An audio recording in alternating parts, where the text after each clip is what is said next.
നീ എന്താ ഐസ്ക്രീം മേടിക്കാൻ പോയിട്ട് അത് മേടിക്കാണ്ട് തിരിച്ചു വന്നേ? അതെ, ഐസ്ക്രീം കമ്പനിക്കാര് സമരത്തിലാന്ന് തോന്നണേ. അവിടെ ഐസ്ക്രീം വന്നില്ലാന്ന് എഴുതി വെച്ചേക്കാം. എന്റെ മന്ദബുദ്ധി, ഐസ്ക്രീം വന്നില്ലാന്നല്ല, ഐസ്ക്രീം വാനിലാന്ന്.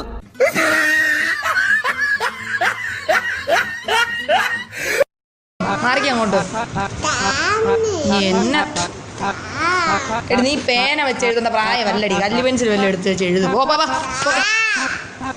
ഇതെന്ത് എന്തൊരു കാര്യമായിട്ട് എഴുതുമ്പോഴാണ്